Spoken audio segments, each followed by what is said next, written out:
Okay, let's kick this off. Well, welcome everyone that has joined. Really excited to get going here. Today we're talking about Pindel's digital transformation blueprint. So really we're getting into two things here. One is the connected factory that they've been building. The other is AI and really talking about building out that foundation for AI to actually take advantage of use cases. So Thomas is on the call. We're going to give him an intro in a moment here.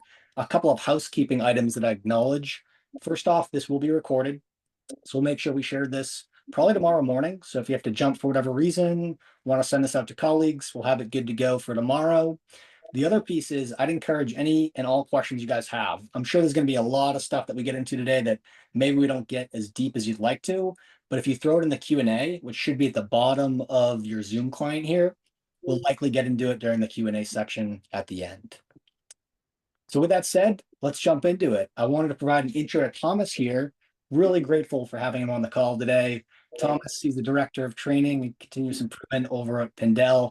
Thomas, maybe you can say hi real quick to everyone. Yeah, hey everybody, it's good to be here. It's been great to work with MachineMetrics. We've been developing a bunch of different stuff in tandem, and yeah, I'm excited to share about it.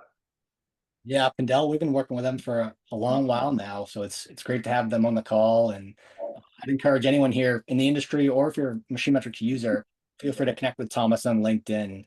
He'd love to chat with you deeper. Now, with that said, as I mentioned before, our agenda for the day, really we're going to be talking at a high level about the challenge, why the connected factory may solve that big challenge, some really big, hairy issues that I think every business in this space is dealing with. And then we're going to get into some more concrete examples of exactly how Pindel is leveraging the connected factory to drive these performance improvements on the shop floor and be a more data-driven operation.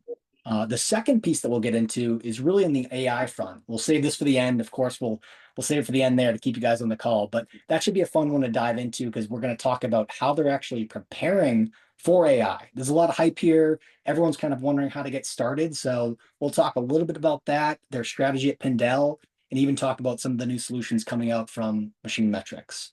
So that said, let's jump into Pindel. Thomas, would you like to give us a quick intro on your business? Yeah, for sure. So Pindel, we're a contract machining company based in New Berlin, Wisconsin. We've got two plants right down the street from one another. We actually incubated a subsidiary brand called Liberty Precision a few years back to do our aerospace, space, and defense work. That's part of the process of us building into some more of that complex, more competitive work. But we also are serving a variety of different industries, including ag, hydraulics, electrical, industrial, bunch of different stuff. So we've got, generally speaking, just 75 years of experience delivering, like it says, that complex, high tolerance work. And what we're trying to do here is build a customer, an ethos of customer centric innovation. Yeah, I think a good overview there. Absolutely. Yeah. And I think we actually have a good amount of folks that are from Wisconsin. So they're probably well versed with Pindel because I know you guys are very well known in the state. And today we're really talking about some major challenges that not only has Pindel dealt with, but probably most of you folks that are on the call are quite aware of and dealing with. And the reality is we're going to talk about is there's not really one silver bullet that solves all these problems. That's impossible. In fact, even just the technology alone that we're going to talk about does not solve these problems. So we'll get into the cultural piece and the other investments that Pindel is making. But Thomas, I think it would be really helpful for you to put these challenges maybe in the context of how you and your team are thinking about them at Pindel. That'd be a great way to kind of frame the story here before we jump into all of our technology, the software, and kind of connecting systems. We'll get into that after. Yeah, definitely. So I think our journey, our story is probably similar to. I mean, it's definitely similar to other places I've worked. And I know from speaking with many other people, we face the same problems that other manufacturers face. When you're making things, you got to coordinate expertise, processes, and tools to meet your customer expectations, and that's hard to do. Like you wind up the challenge, right, that we and many others face is you've got these disconnected systems, tribal knowledge, manual processes at every step along the way, both on the floor and in the office, and then limited visibility around actually what's happening on your shop floor. And I think for us, like that would really manifest itself, particularly a few years ago, in long backlogs, processes that were very contingent upon one or two people who've been in the business for a long time and kind of know what levers to pull to keep things moving forward. And yeah, I mean, just generally kind of a lack of visibility into profitability, cycle times, and all those really fundamental things that inform your decision making. Those kinds of things struggle to capture and struggle to use to their advantage. And so, you know, we took a look at all that a little while back and saw all of those pain points and those honestly business risks, and said and made the conscious decision to start investing in some of the tools that are on the market to help us mitigate those risks and be more effective. So our kind of thesis around technology, especially digital technology, these digital tools, is that, you know, in the digital age, we can address these issues elegantly and effectively. And if you kind of, I think on the next slide, it is our kind of vision or mission, right? Like we want to create highly cohesive, highly trained teams, enable them with advanced technology, because we're striving to accomplish outsized objectives, right? Like we want to punch above our weight class. We want to be doing as much as we can with the team that we have. And those are kind of the factors that led us on this journey in the first place. Mm-hmm. Yeah, it's so interesting, like to hear you talk about that, because even if you do have that gentleman or lady on your team that has a ton of knowledge, if it's trapped with just him or her, it's not operationalized with your team. You can't use it. And you know, in talking about the tech, which we're going to talk about today too, if information is trapped in one system, it's kind of the same problem.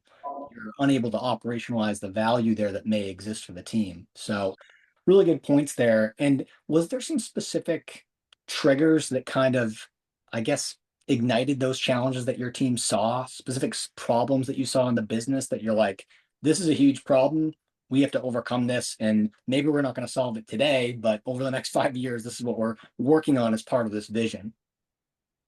Yeah, I think when you're talking about identifying triggers within a context of a business that has not developed the informational systems that give you those insights, it's kind of like, to start, it's almost necessarily a lot of gut feel, right? You're either looking at, you know, big numbers like top line or bottom line numbers and saying, okay, either there's a big problem here, like we got to do something, or, you know, or you're going in there and, you know, saying, hey, I quoted this job at this. You got there with a stopwatch and actually physically check some cycle times. You're like, wow, I'm way off, right?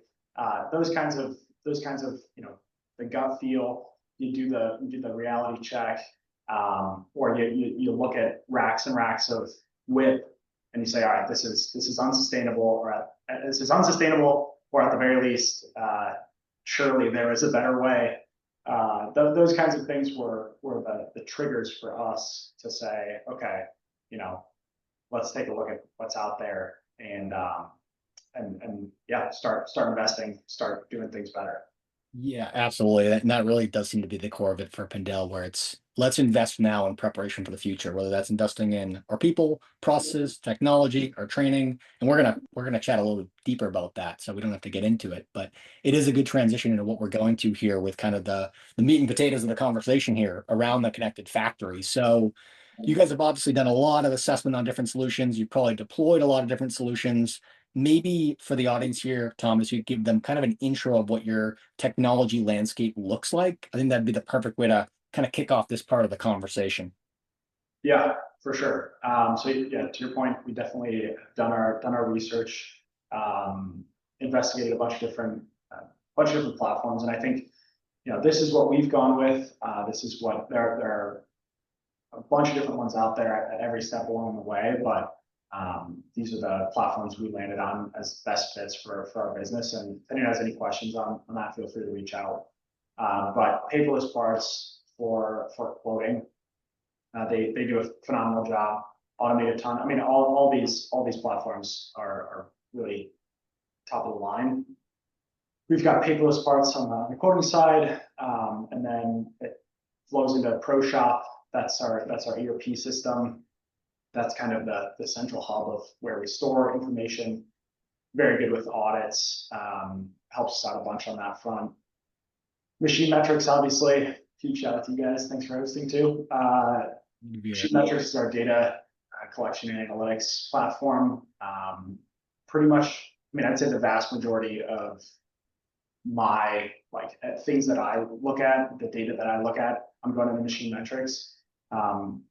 Obviously, we've got the programming softwares, Hexagon being Hexagon's ESPRIT being one of those. On the quality side, high QA is where we're capturing a lot of our quality data. And yeah, when we look at this manufacturing process, like those platforms are represent the white space in manufacturing, right? So that we partner with these companies because we're not in the business of data analytics, because we're not in the business of quality data, right? Like we're in the business of making parts for our customers, and we want to focus as much as possible on that. And so we've got this white space on either side of the production process, right? Like before and after, and we identified these partners as the ones who are best suited to minimizing the white space around production so that we can focus on like doing what we do best, which is making parts for our customers. And it's such a good point. I think for any business, right? Like MachineMetrics, we don't do ERP. That's not the world that we're in, we're going towards. As a manufacturer, instead of dedicating all these teams to building software, there's solutions that can support you in making more parts, right? So I think that's why there's a lot of logic that goes into building out an ecosystem where each solution supports an existing function and does a very good job for that function. That seems to be a good approach there. Now, Thomas, you had written an interesting note when we were chatting last week about how you think about different solutions and what other companies are doing. You talked about how, and I'm reading from your notes here, most companies have a tech stack across their business, but fewer are transitioning to connecting the flow of information from platform to platform. And that seems to be where Pindel is seeing some advantages. Could you expand on that a little bit more? Yeah, for sure. Maybe pop to the next slide too. I think that'll be helpful. Yeah, so to your point, well, I guess maybe to my point, individual platforms are powerful, right? Like onboarding any one of those platforms on that last slide, like will likely be beneficial if you do it correctly. But in our mind,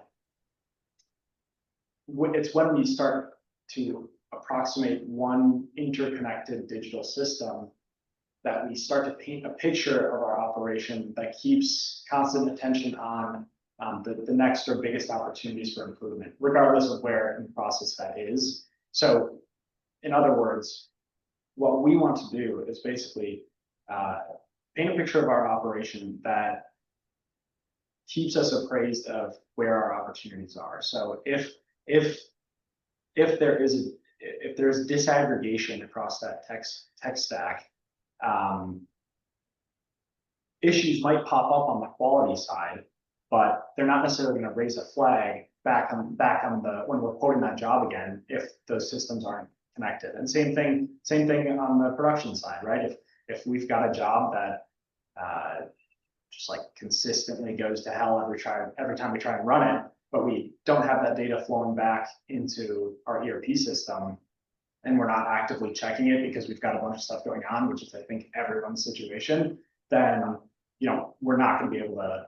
It's just not nearly as easy to flag those issues and create this flywheel of continuous improvement. So that's where I think we're trying to get to. We're trying to get to the point where it's a virtuous cycle of improvement. Mhm. Yeah, you're really building out this foundation that can just get smarter over time, right? If it's constructed properly, hopefully the information that's being fed into it is going to lead to additional use cases. Now we can't just do it without doing some planning for the future, but even someone had commented a moment ago about, oh, where does, AI fit into this? And we're going to talk a little bit about that at the end, but to Thomas's point here, it is about getting the information into a system that can be shared and then leveraged for all those use cases. And feel free to expand on that piece, Thomas. I was going to lead you into talking about maybe some concrete examples we could speak to here around the connected factory and the digital thread, if you want to get into those. Yeah, for sure, for sure. Maybe on that next slide. I think we've got some good ones there. I like as we've undergone this journey of automation and interconnectivity, we've seen plenty of wins. I think these are some key ones here, and different platforms, different technologies within the tech stack have contributed to each one of these. But I think just right off the bat there, the 35% utilization increase, we saw that over a 3-month time span earlier this year. Again, largely driven by MachineMetrics, largely driven by this having access and insight into actually what's happening on the shop floor. We saw that machines were going down over breaks unnecessarily and not setting up. We weren't setting up our machines to run the full quantities of lights out production that we knew that the quality plan had said to run. And so as we took a look at all that, we were able to, okay, there it is. That's the opportunity. Go in, restructure the processes, and within 3 months, we just kept banging out different opportunities to keep machines running, and saw a huge jump. Another one there, we have a number of reports that run on a daily basis, and it gets pulled out of the ERP system. And we were doing that manually for a while. This was a little while back, but we were doing that manually for a little bit, and until we were like, okay, this is taking an hour and a half every morning of some folks' time in the front office. Let's set up an automation that pulls the information out and automatically emails it at whatever 3 in the morning, and that way we just walk in the morning and it's in our inbox.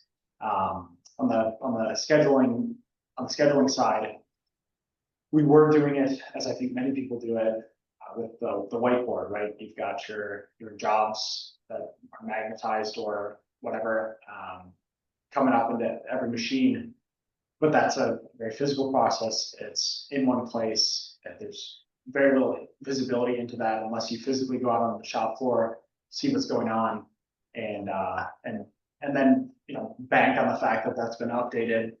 And so what we did there was we transitioned to a more automated, a more interconnected digital platform where we've got TVs out on the shop floor where folks come in the morning, our machinists come in, and listed there is the machine that they're going to be running for that day. There's a spreadsheet with the jobs that are running up next in every machine, and then a checklist next to each one of those where engineering has their responsibilities, quality has theirs, production has theirs, material handling theirs, etc. And everybody has access to that. And that's been able to, we've been able with those kinds of things to get our lead times down from, like I said earlier, crazy lead times to 10 to 20 days, even for new parts. And then finally, that last one there, that we saw like a 50% decrease in first article inspection response time. And that's an interesting one actually, because there still is plenty of room for, there's still plenty of room for like gut feeling in all of this, right? Like unless you have a perfect digital twin of your business, like you're still going to have people raising issues, and that those are opportunities to either to both expand your digital footprint and capture more information, but also just like respond to anecdotes. We were getting reports of first article inspections taking like an hour and a half plus, sometimes like 3 hours, right? And that's a machine that's down. That's a machine that's set up, just waiting to be cleared for production. And so what we did there was in MachineMetrics, there are activities. And so when the machine is in setup activity, it's being set up, and then the machine switches it to production when it's ready for production. What we did was we added an activity in between setup and production, called it first piece inspection. And then we made a trigger so that when the machine gets switched from setup, but yeah, you switch the machine from setup to first piece inspection, and that automatically sends a notification to the quality team that says, hey, machine's ready. Wherever you are, like we're waiting on you. And it was just a communication thing. So we saw huge gains there too. And yeah, I mean, I think those are a number of big wins, super quantifiable, definitely moving the needle in the right direction. Appreciate you sharing those. And one thing I'd be curious about on this front is really, as you guys have deployed more solutions to capture and use data and hopefully enable better communications, notifications, workflows like you just referenced there, has the team readily adopted them, or is there a subset of folks that are kind of, more open to being data driven, and then you kind of have other folks that you're bringing along with you? I guess this seems to be one of the bigger challenges, is the cultural piece of deploying this technology. And we're going to talk about that in a little bit, but how does that feel right now at Pindel? What is that like for your business? Yeah, we're super lucky here. We have an awesome team. Darren Castrava is our Swiss supervisor, and he's just done a phenomenal job with the onboarding of MachineMetrics in that department in particular. So I would say the amount of friction that we've seen is, first of all, negligible. Second of all, any friction that's come up has been, like, if anything, just a product of training and just, okay, hey, what are we trying to do here?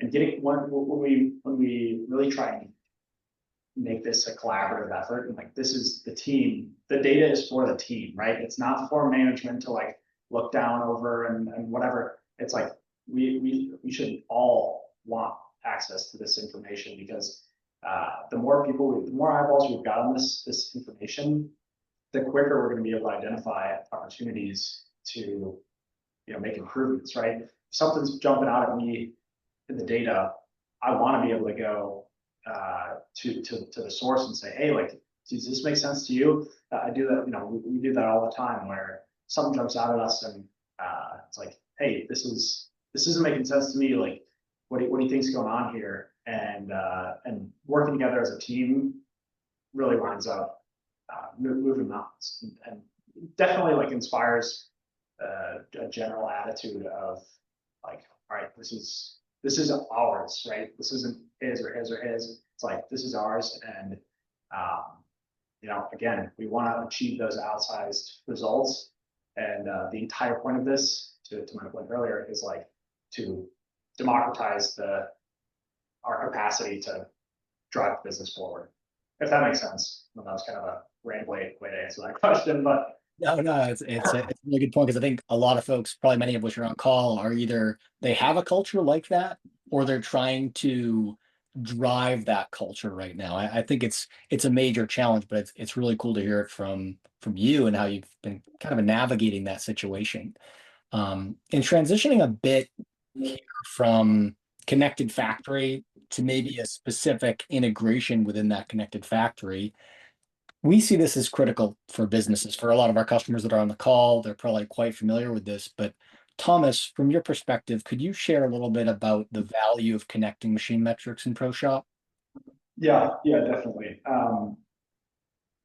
To the point about like this being a team effort, what we're really trying to get across too is with all this information is that, like, again, the end of the day, what we are trying to do is like make more parts better, faster, for our customers. That's the goal. And so part of that is, how do we minimize or eliminate, if possible, the manual data entry? How do we get our data to work for us instead of the other way around? And I think that this is a really reasonable next step in our process. Because what this will enable us to do is what we have right now is we have data flowing out of ProShop into MachineMetrics. And that's super helpful, gives us a bunch of insights into, MachineMetrics, then takes that data, gives us a bunch of insights, blah, blah, blah. But what we want to be able to do is have all the information that's being manually captured by scrap entry, time tracking, parts entry, blah, blah, blah, on the shop floor. We want that to flow back into ProShop, so that basically that does a number of things for us. One, it gives us, that automatic insights so that the next time that job comes around, we know where we stand. But it also gives that, the big thing that MachineMetrics focuses on is the real-time information.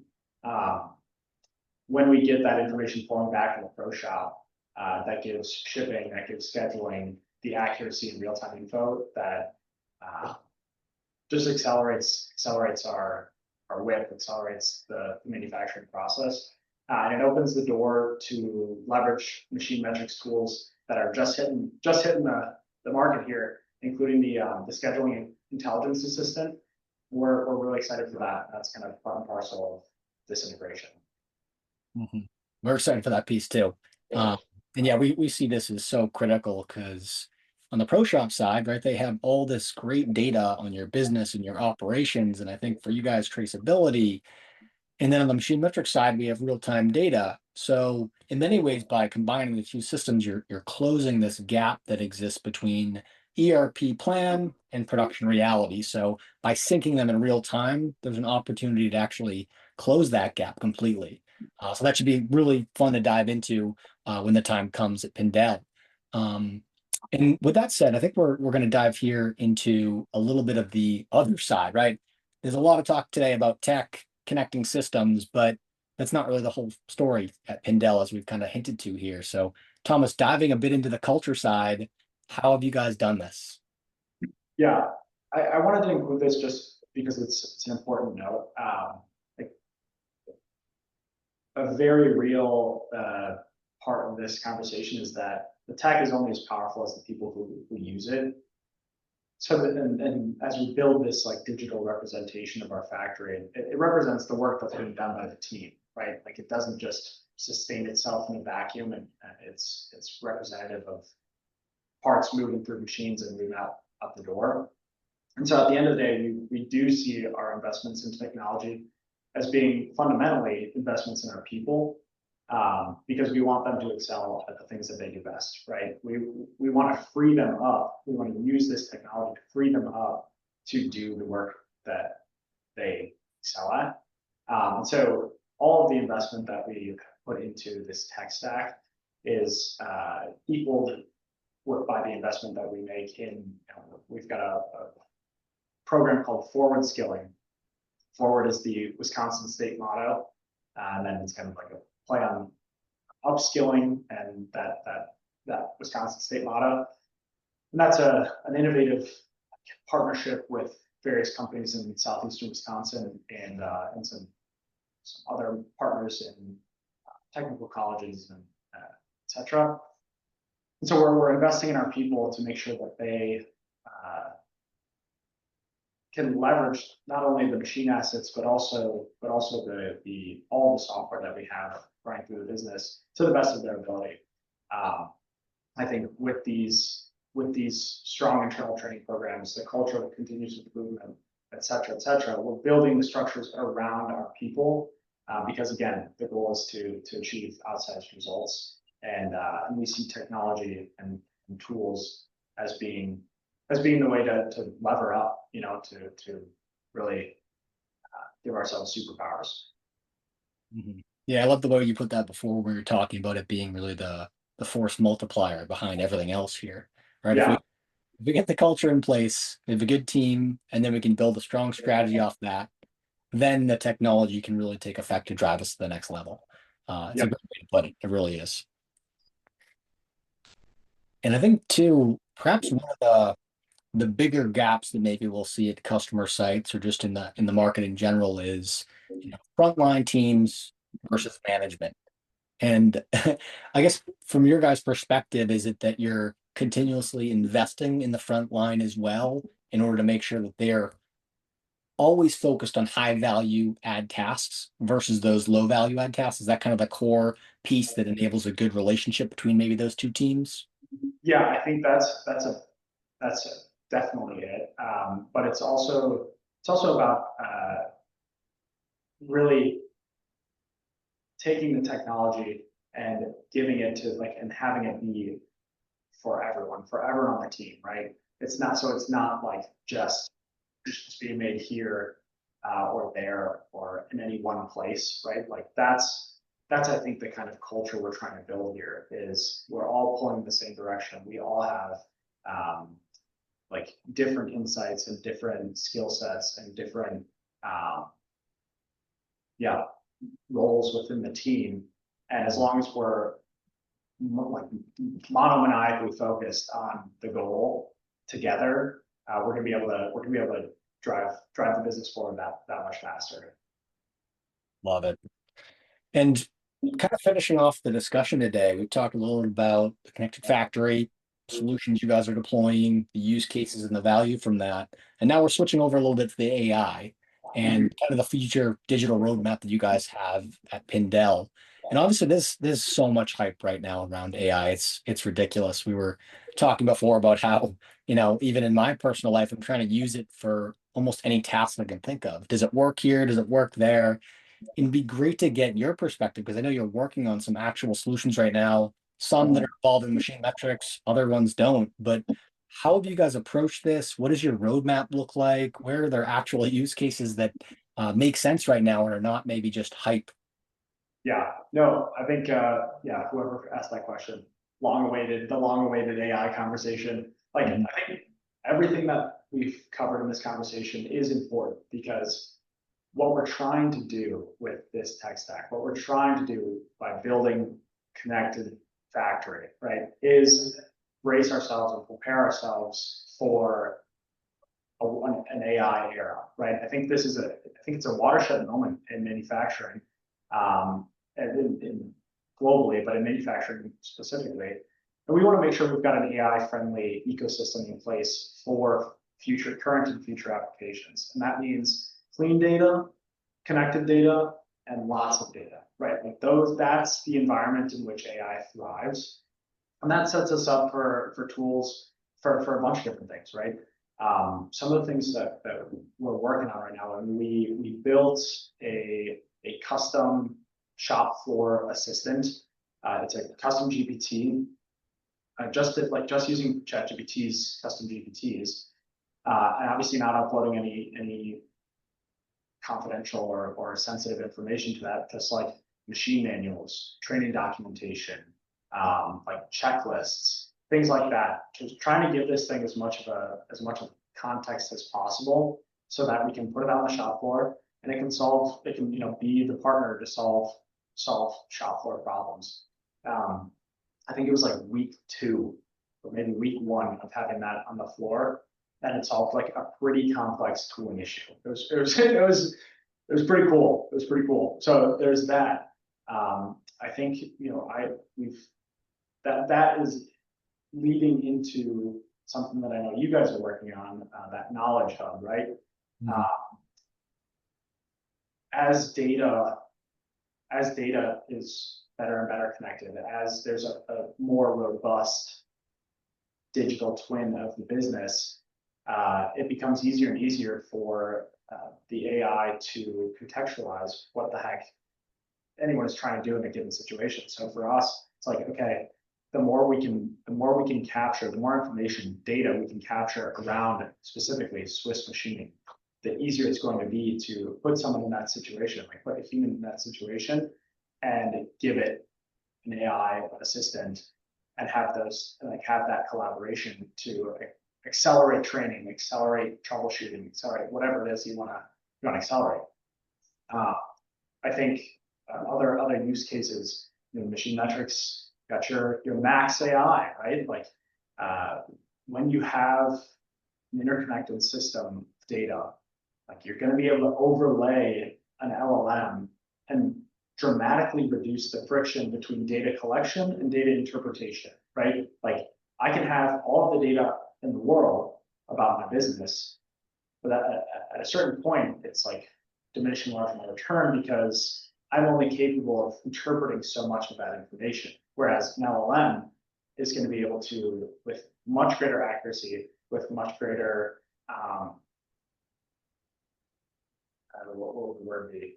It almost has better recall than a human can even have, right? Even if you know Oh, the totally. answer, it can search through and find it for you in that documentation that you've given it in your case.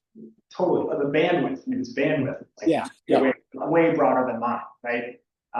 So that's another huge, I think, huge use case that I'm super excited that you guys are working on. I went to Colorado, visited some guys out there, Jable and a few others who are working on the same kinds of things. It's really exciting, and I think those are the kinds of things that we're working on implementing, and we're already seeing use cases. Absolutely. And thanks so much for sharing this. I know it's early on, so as everyone's trying to figure out, well, where do I start or what do I do? This gives one good framework to think about. And I think it does go back to one of those earlier slides where we're looking at the connected factory and you kind of see it as like a circle and it's in theory getting populated by different sources of data and then just getting smarter and smarter over time. And that kind of acts as like your ultimate database as a business. And hopefully you can keep adding to that so it gets smarter and then you can actually use it leveraging AI tools.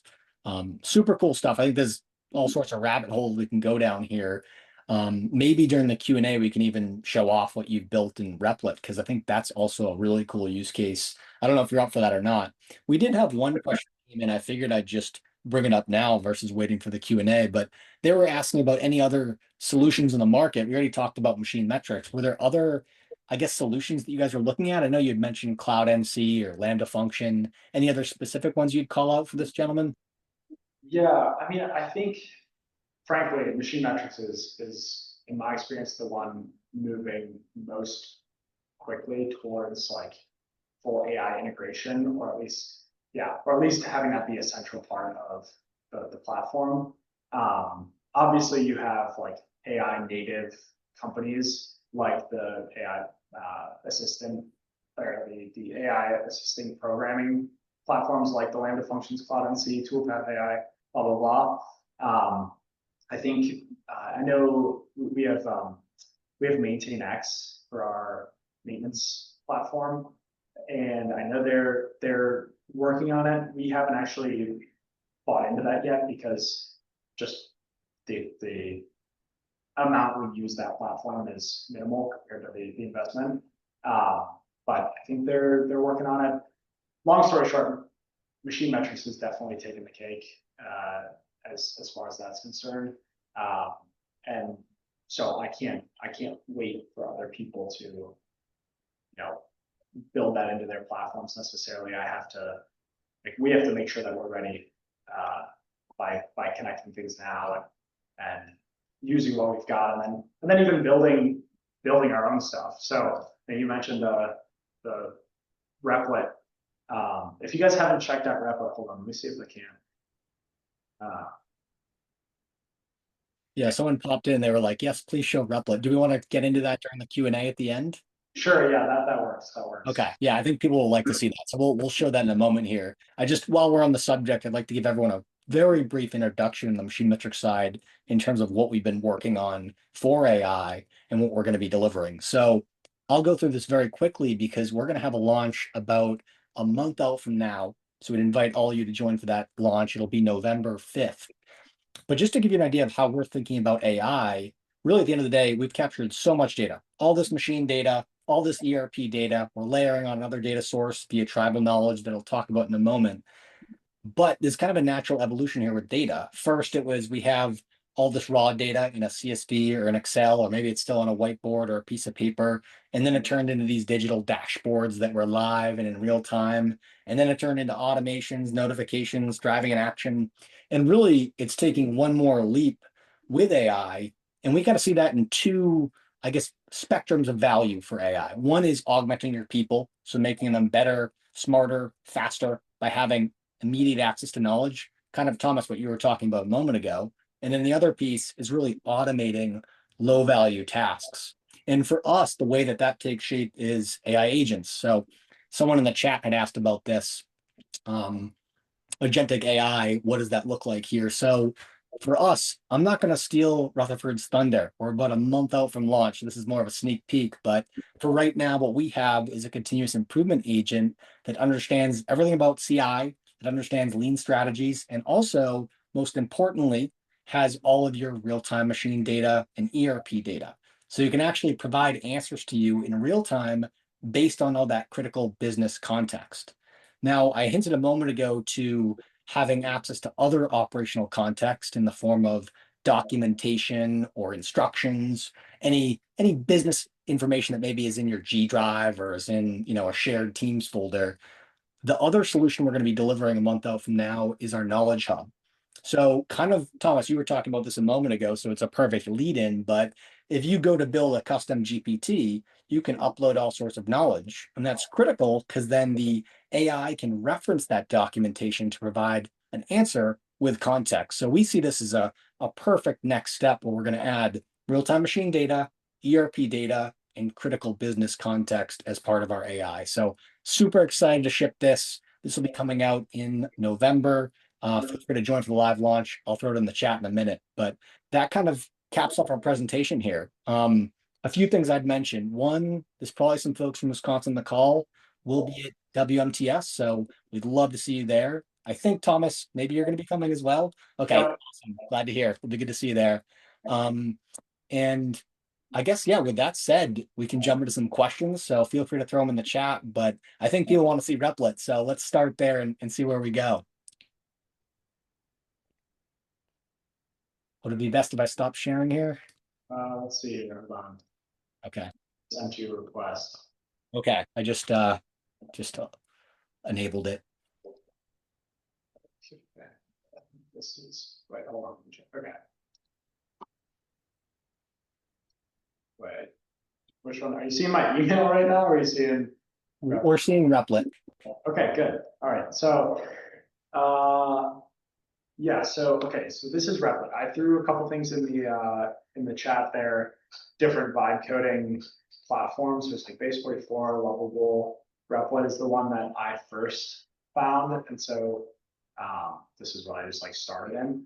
But we have a second shift report, and full disclosure, this is not like live yet, so we're not actually using this because I haven't figured out the email portion of it yet. We've got a second shift report that like, okay, second shift ends, it goes into lights out production, then everyone comes in the morning, and our lead at the end of second shift sends out an email to like pretty much the whole team at the end of the day and says like, hey, this is what happened. We've got like machine number, part number, work order number, and like who was running which machine. And basically it's like super inefficient because it gets sent out into the email and then just like lost to the ether. And that's all. We have a ton of super valuable data that just gets like lost in everyone's inbox. Can't identify it with it. I was thinking about this when like a note came up over the summer in one of the reports. I was like, man, I wonder how many times this has happened. And we had an intern with us, and so I was like, hey man, like you need to go in and like copy and paste you go through every email for the past like however many months, copy and paste every second shift report into like one document, and then we'll upload it to ChatGPT to see what we find. And it was super interesting. It's like, okay, I don't want to have to go to my email every time I want to do that. I want like a database, right? And so I'd like to get this running, but basically what you can do is what I did, you just type your prompt into here. And then hold on, I'll show you like so yeah, you just like go into here and you can type whatever the heck you want to build, and then it'll build it. My like recommendation is going through and building a pretty like robust like source document. Like that maybe like you can bounce ideas off ChatGPT, right? Like get ChatGPT to write you a source document and then tweak it and then upload it as like the reference doc. And then that's like, that helps mitigate any memory issues that the LLM might have. But then you just like build this out using natural language. And what I did with this one was like synced it to MachineMetrics. So you just like click it, and then it gives me like an update of what's running, like part number, work order number, who's running the machine, what, and then it's like a little summary of the um, production over the course of this shift. And then ideally, I go and say submit shift report, and then it says it does that. It doesn't actually do that yet, so I got to figure that out. But yeah, I mean, I've never written a line of code in my life, so that's what you can kind of do when you don't have like this technology is being democratized super quickly. It's crazy. Um, yeah, and that's like just mess around for a week, maybe with Yeah, Replit. And like, I think that's the thing. It's almost like inviting people to test out solutions. Even on our side, like building out custom GPTs that support a certain use case is very valuable, right? So, different businesses, but you can see how even just getting to step one of the use case provides some value. If we can add real-time data to it and automate a certain task, there is something there. And it's a good way to at least get started with these tools because I think most people in the call are probably asking, where do I get started? Um, and to answer another question here that popped up, someone had asked about integrating third-party tech to your MES. So MachineMetrics was built to integrate with almost any system. It's generally not a limitation on our side to connect. It also depends on what the solution is. So Thomas had talked earlier about MaintainX. We have a connector, an integration that already exists. So you don't have to build anything out to connect that. Other systems, maybe there's not a native connector that exists, and it would be something that we'd have to scope out. We have open APIs. We could populate data in a system. Um, in another way, you can always export via CSV if you had to. So generally, it's not about data coming out of MachineMetrics. It's getting that data into the other system, depending on what the data that's needed in that system. So, in the case of ERP, we built out all these connectors for Infor and Microsoft Dynamics, and Epicor. So we got plenty of ERP connectors that make it relatively plug and play to get started there. So I'd ask you to reach out to our team so we can look into whatever solution you're looking to connect there. Um, and I also have another question here regarding scheduling. Do you want to talk about scheduling, Thomas, as in what your plans are for the real-time scheduling with schedule intelligence? Um, would you want to yeah, talk? I mean, maybe I'll let you talk to that because like I haven't actually worked with it yet. I mean, that's something that'll roll out with the integration. Yeah. So maybe I'll let you address that. Yeah, absolutely. And Dave, thank you for the question there. I hope you're doing well. Really, what schedule intelligence is doing is it's taking your schedule from your ERP, it's taking your work orders, your part operations, and pulling it into MachineMetrics so that you can, in real time, manage that schedule on the shop floor. Because we're going to be populating it with real-time machine data. So you're going to know that a given operation is falling behind based on the historical data that you're collecting, or that there's an open machine that we should transfer that work to because it has available capacity on it. So it's almost like a dispatching system that's using the schedule from your ERP. And it's kind of enabling that shop floor team to be a heck of a lot faster versus having to look at your data at the end of the shift, make changes, try to catch up on the schedule. Instead of taking all that data and exporting it into, a CSV and messing around with it, we're going to have it as part of that dashboard so you can easily drag and drop orders that you need to get done. So that's at a high level how it works. More than happy to go deeper on a call after. Um, awesome. So I think we're just about at the end of time here. I guess any other comments, Thomas, on your side regarding the AI stuff or connected factory that we didn't get into? I think the only other thing I would say about AI is I think a lot of people are running into a problem, like the problem of trying to just like use AI for the sake of using AI. I think in our experience and from everything I've heard from other people, the the way to effectively implement like AI is to first and foremost have a very, very clear like problem statement. It's like, what is the actual problem you're trying to solve? if you can't identify the problem you're trying to solve, then you're just going to be like throwing AI at something random, and it's not going to solve any problem, and you're not going to see any benefit because you don't know what problem you're trying to solve. So, like, I think MachineMetrics, I mean, Rutherford is one of the most clear-minded thinkers around this kind of stuff I've ever met. But every time I like email or call him with some like new product or something that I'm thinking about, he's like, "What problem are you trying to solve?" It's very, very helpful.